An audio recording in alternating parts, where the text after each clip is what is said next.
Human physiology covers a range of organ systems, each with a specific set of complex processes to carry out certain functions within the body. However, it's important to keep in mind that all the different systems work together to allow an organism to function, survive, grow, and reproduce. The male reproductive system is a great example of exactly this.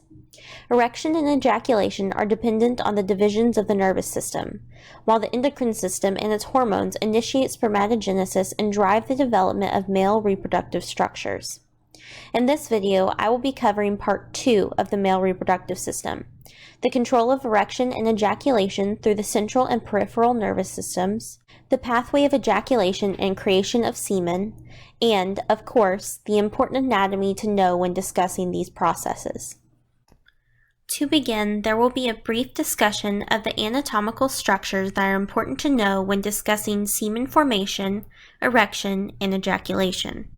The penis is the copulatory organ of the male reproductive system,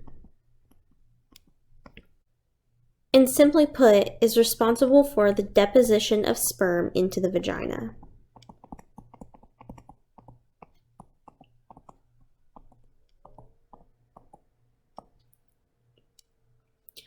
The penis consists of two areas, the shaft and the glans penis. The glans penis is the terminal portion of the penis and is richly innervated. The shaft is the body of the penis and the longest portion, consisting of two different erectile tissue types. The corpus cavernosum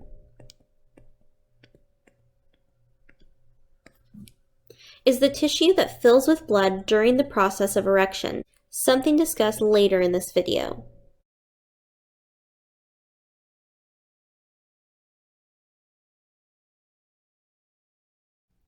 The corpus spongiosum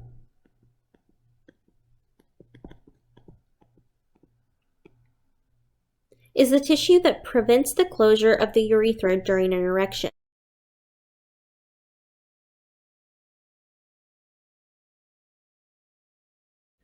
This allows the sperm to exit the penis during ejaculation. The testes are paired gonads where spermatogenesis occurs,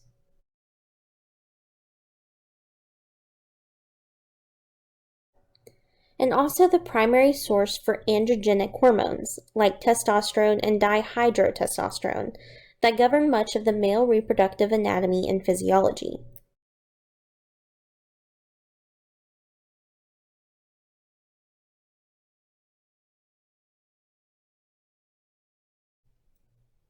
Remember from the prior video that the testes are housed within the scrotum for temperature control and protection. The epididymis are like little hats on top of the testes and are locations for sperm maturation and temporary storage. Sperm maturation within the epididymis takes about 14 days to complete.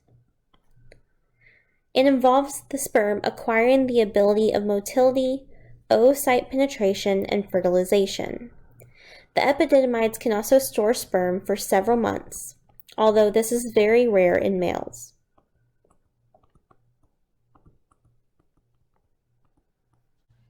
The next process to discuss will be the transport of sperm through the male duct system to contribute to semen formation just prior to ejaculation.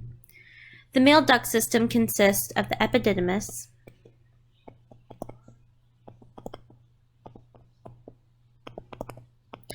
vas deferentia,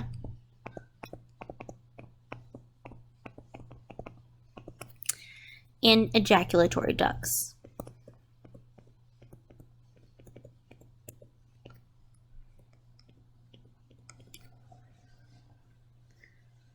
As just discussed, it is here in the epididymis that sperm mature and develop in their fertilization capabilities. Once the sperm are mature and sexual arousal occurs, the epididymis release sperm into the vas deferentia via peristaltic contractions of smooth muscle.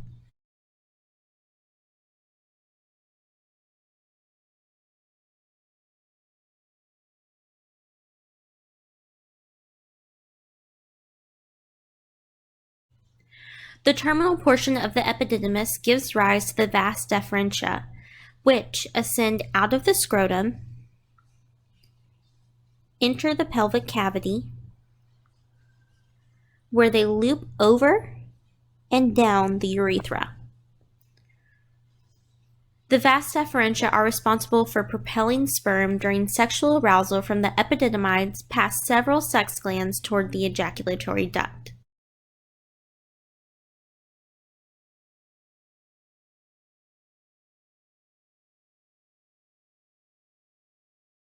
The ejaculatory ducts are the connections between the vas deferentia and the urethra, through which ejaculation of semen occurs out of the penis.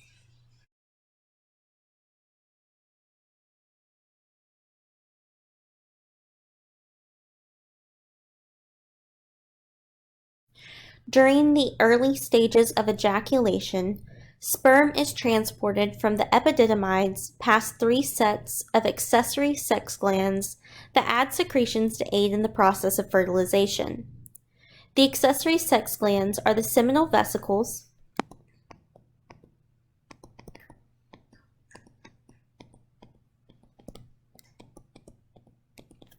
prostate glands,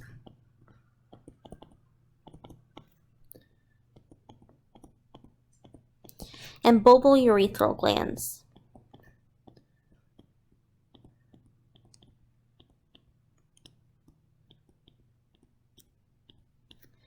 Altogether, they create semen. The seminal vesicles are located behind the urinary bladder, and they secrete an alkaline fluid containing fructose, prostaglandins, and fibrinogen. The alkalinity of the fluid is used to neutralize the acidic environments within the male urethra and female reproductive tract.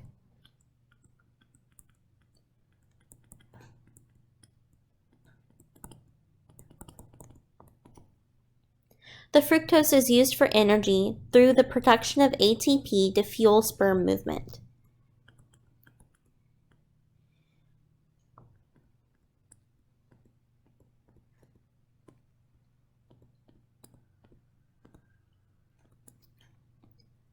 Prostaglandins stimulate smooth muscle contractions within the female reproductive tract, aiding the transport of sperm through the reproductive tract.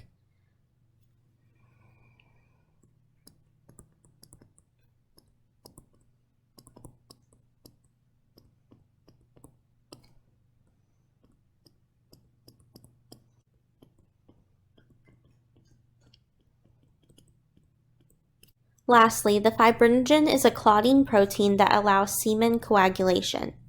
This ensures that the semen will not leak out of the female's vagina and sperm will be able to move upward towards the cervix.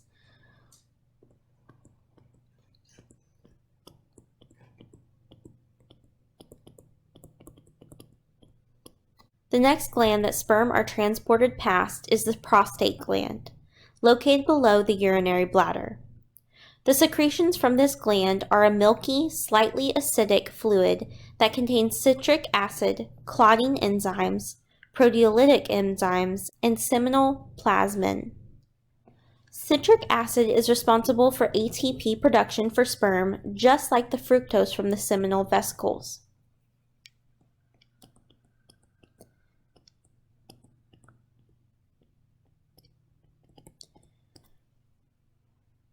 The clotting enzyme in this fluid interact with the fibrinogen released by the seminal vesicles to clot semen after ejaculation into the vagina.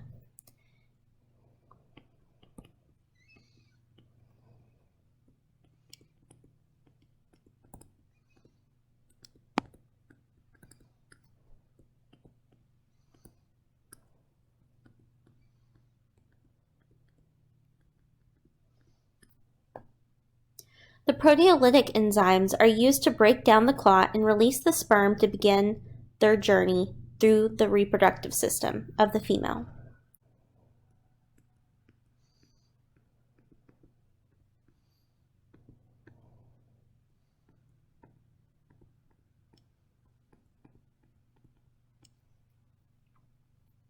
Finally, the seminal plasmin is used as an antibiotic to eliminate potentially harmful bacteria in the semen and vagina.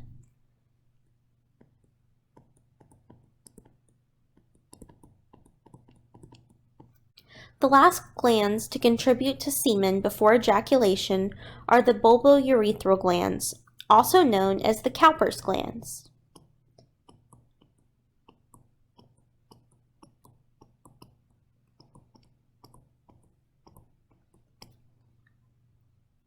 These are located below the prostate gland on both sides of the urethra.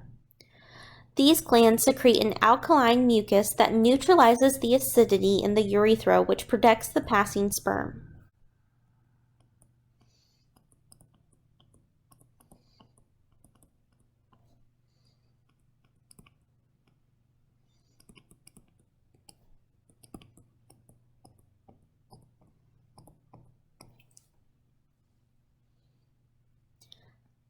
This fluid also lubricates the tip of the penis and lining of the urethra, which decreases the number of damaged sperm during ejaculation.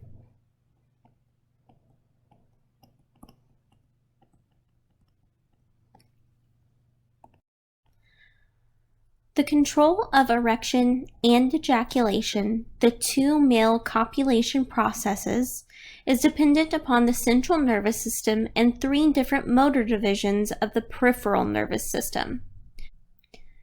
The parasympathetic division of the peripheral nervous system is responsible for the erection at the onset of sexual stimulation.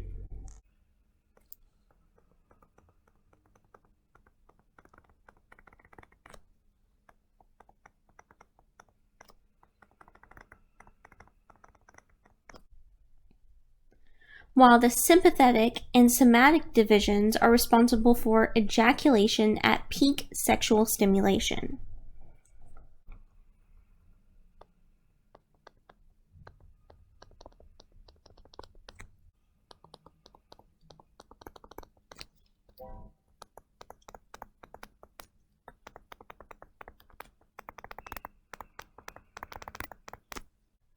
Before ejaculation can occur, the penis must become erect, which involves the penis becoming engorged with blood, enlarged, and stiff. This is so sperm can be deposited into the vagina of the female. The process of erection is under the control of the parasympathetic division of the peripheral nervous system. The first step to erection involves sexual stimulation, which can occur through mechanical stimulation,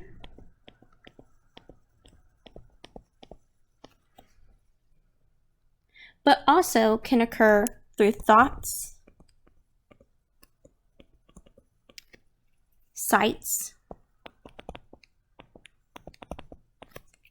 smells, and even sounds.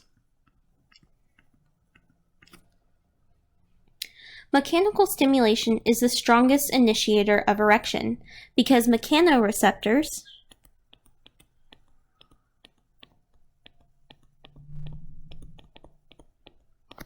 exert direct input into the erection integrating system of the sacral region of the spinal cord.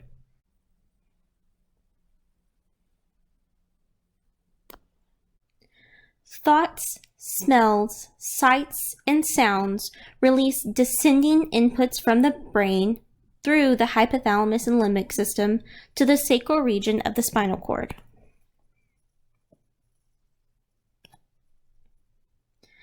Input to the erection integrating system causes parasympathetic output to be sent to the penile arterioles. Nitric oxide is released by the parasympathetic neurons to bind to receptors on the smooth muscle of the penile arterioles. Acetylcholine is also released by the parasympathetic neurons to bind to receptors of the penile arterioles. These two neurotransmitters contribute to an erection, but in somewhat different manners. Nitric oxide initiates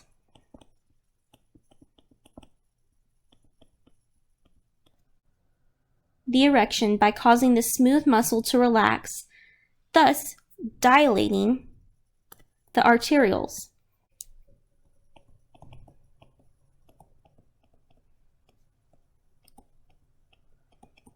This causes large amounts of blood to enter the sinuses of the corpus cavernosum tissue while also compressing the veins that drain the penis.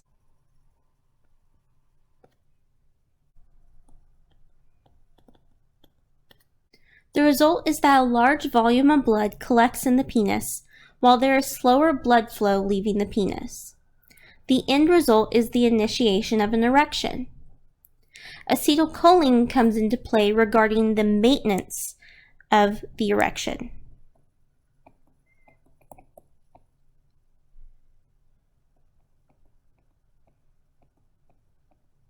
Acetylcholine binds to the penile arterial endothelial cells,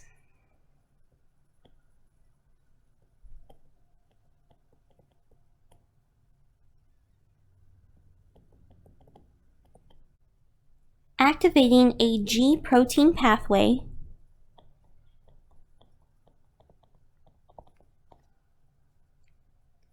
which then activates nitric oxide synthase.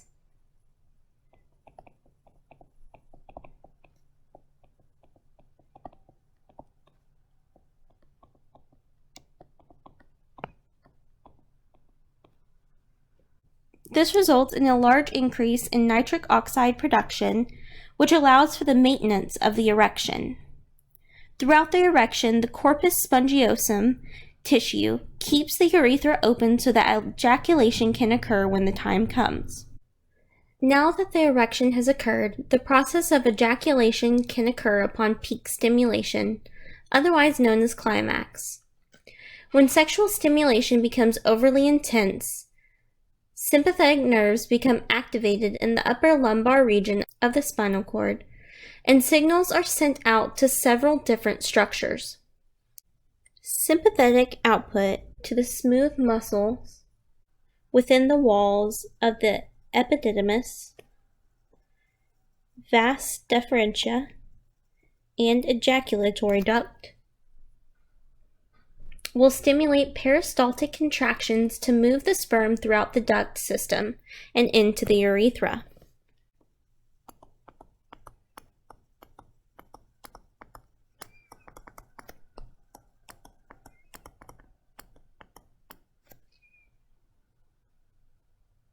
This process is known as emission.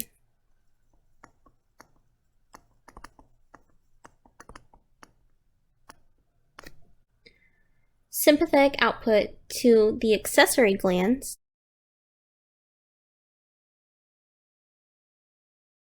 stimulates the release of their various secretions, thus forming semen before ejaculation.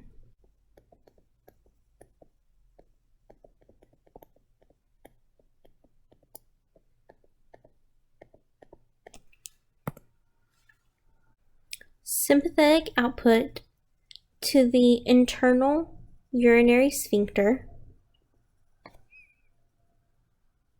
causes it to contract, thus preventing urine from being expelled during ejaculation.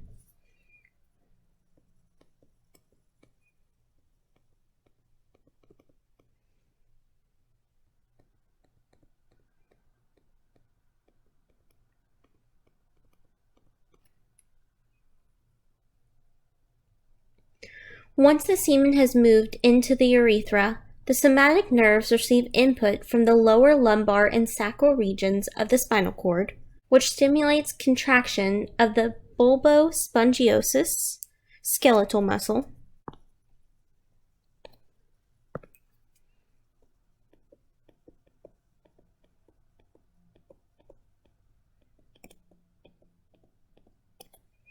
at the base of the penis to propel semen out of the urethra.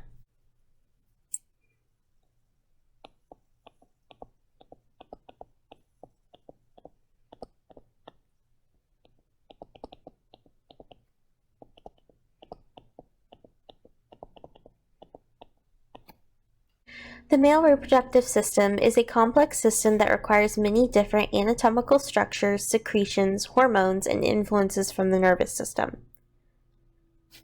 However, these processes are essential to understand when discussing human reproductive systems and the important steps leading to fertilization.